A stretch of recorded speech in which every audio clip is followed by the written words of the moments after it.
Third chapter के बारे में। तो सबसे पहले थर्ड चैप्टर का नाम जान लेते हैं, ह्यूमन रिप्रोडक्शन यानी मानव जनन, यानी मानव जनन के बारे में समझते हैं। तो मानव जनन के बारे में समझते हैं यानी कहने का मतलब है कि मनुष्य में कुछ लक्षण होते हैं। तो मनुष्य में कुछ लक्षण होते हैं तो उसके बारे में पहले हम यहाँ पे समझेंगे, ठीक है। तो मनुष्य में क्या क्या लक्षण होते हैं उसके बारे में जानेंगे। तो यहाँ पे जानते हैं सबसे पहले सेक्सुअल रिप्रोडक्शन। सेक्सुअल रिप्रोडक्शन यानी लैंगिक जनन।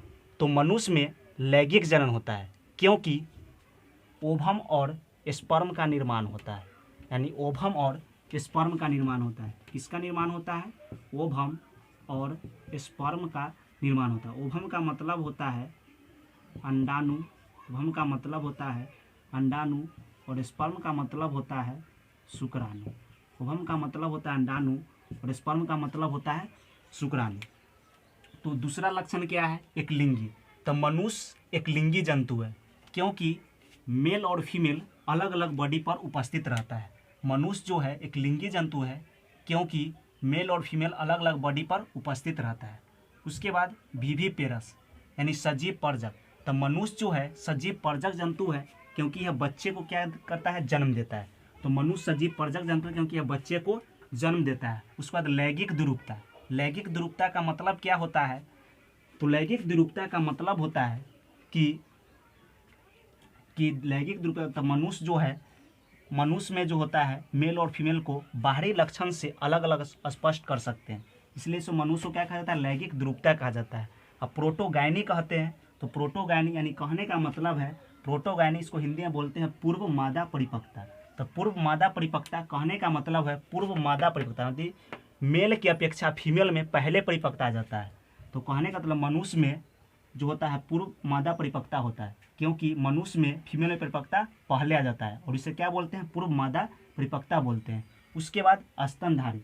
तो मनुष्य को स्तनधारी वर्ग में रखा गया है क्योंकि ये बच्चे को स्तनपान कराती है, ठीक है, बच्चे को स्तनपान कराती है, इसीलिए उसको स्तनधारी वर्ग में रखा गया है। अब आगे समझते हैं पिट्यूटरी ग्लैंड यानी पीयूष ग्रंथि के बारे में। तो मनुष्य में जनन अंग का विकास पीयूष ग्रंथि पर निर्भर करता है। मनुष्य में जनन अंग का विकास किस पर निर्भर करता है?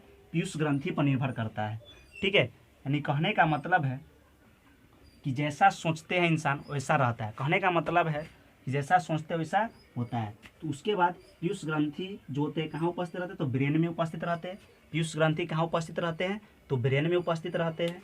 उसके बाद पीयूष ग्रंथि ब्रेन में उपस्थित रहते हैं और इसका वजन जो होते हैं 0.5 ग्राम होता है। 0.5 ग्राम होता है। पीयूष ग्रंथि का वजन कितना होता है? 0.5 ग्राम होता है।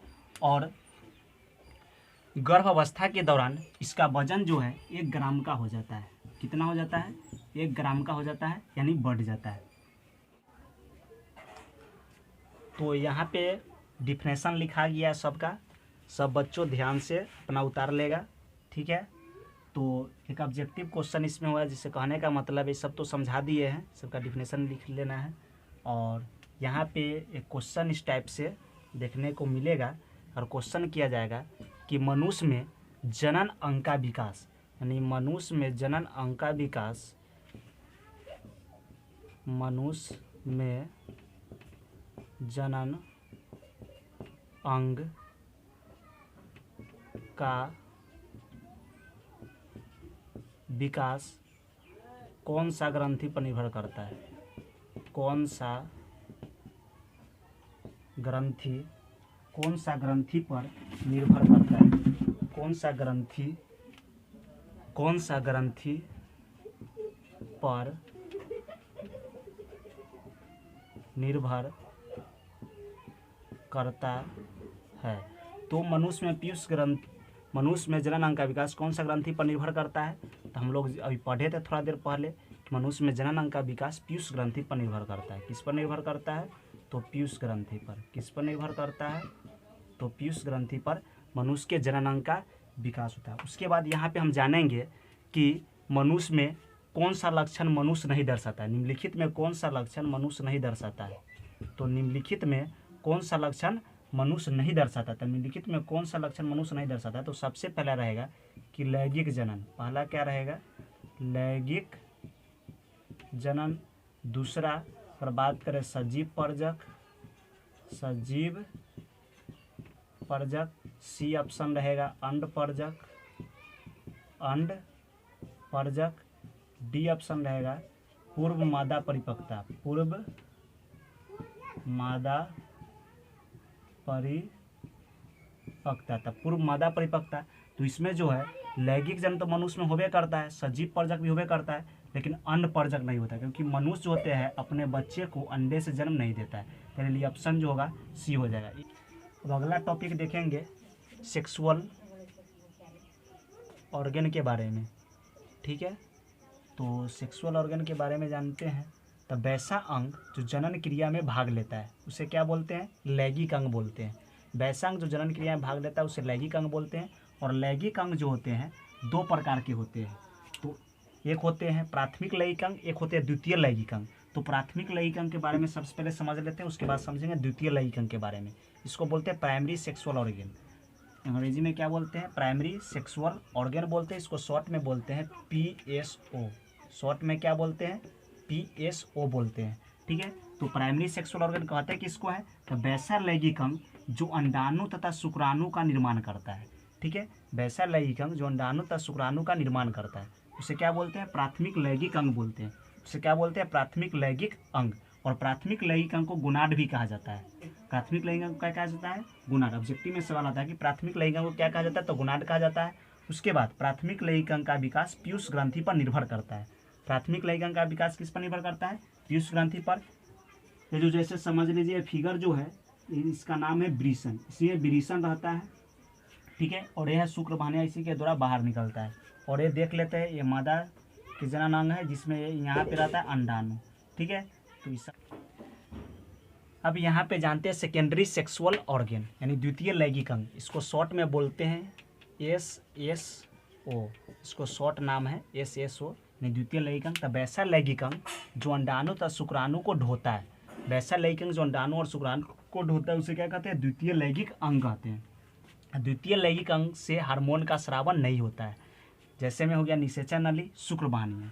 अब यहाँ पे देखते हैं सेक्सुअल कैरेक्टर यानी लैंगिक लक्षण। तो वैसा लक्षण जो यौवनावस्था के बाद विकसित होता है उसे लैंगिक लक्षण कहते हैं। जैसे यौवनावस्था के बाद विकसित होता है, जैसे सियाना होने के बाद मूछ और दाढ़ी का निर्माण होता है, तो इसको बोलते हैं लैंगिक लक्षण यानी सेक्सुअल कैरेक्टर, लैंगिक लक्षण उत्पन्न होता है। अब यहाँ पे देखते हैं कुछ लैंगिक लक्षण के बारे में यानी सेक्सुअल कैरेक्टर। यानी सेक्सुअल कैरेक्टर यहाँ पे देखते हैं। तो सेक्सुअल कैरेक्टर में मेल और फीमेल के बारे में यहाँ पे डिफरेंस देखेंगे, क्या क्या दोनों में उपस्थित रहते हैं कुछ लैंगिक लक्षण। तो यहाँ पे स्किन, तो स्किन जो होते हैं मेल में क्या होते हैं? मोर हेयरी। कहने का मतलब उसके स्किन पे हेयर प्रेजेंट रहते हैं, उपस्थित रहते हैं, ठीक है। और फीमेल यानी मदर लेस हेयरी यानी कहने का मतलब उसमें जो है हेयर स्किन पे नहीं होते हैं। मस्टर्ड यानी मूछ जो होते हैं नर में प्रेजेंट रहते हैं यानी उपस्थित रहते हैं, और फीमेल में क्या होते हैं? एब्सेंट होते हैं यानी अनुपस्थित रहते हैं। बियर्ड मतलब दाढ़ी जो होते हैं मेल में प्रेजेंट रहते हैं और फीमेल में एब्सेंट रहते हैं। एडम्स एप्पल का मतलब होता है ठेठुआ, जिसको यहाँ पे बोलते हैं ठेठुआ दबा के मार देवो, वह ठेठुआ होता है, ठीक है। यानी कहने का मतलब है कि ये मेल में प्रेजेंट रहता है और फीमेल में एब्सेंट रहता है, ठीक है। उसके बाद यहाँ पे जानते हैं स्तन ग्रंथि। तो ये जो होते हैं नर भाग में क्या रहते हैं? अविकसित होते हैं और फीमेल में विकसित होते हैं। चेस्ट हेयर यानी छाती में बाल जो होते हैं इसमें प्रेजेंट होते हैं और इसमें एब्सेंट होते हैं। वॉइस यानी आवाज़, ठीक है।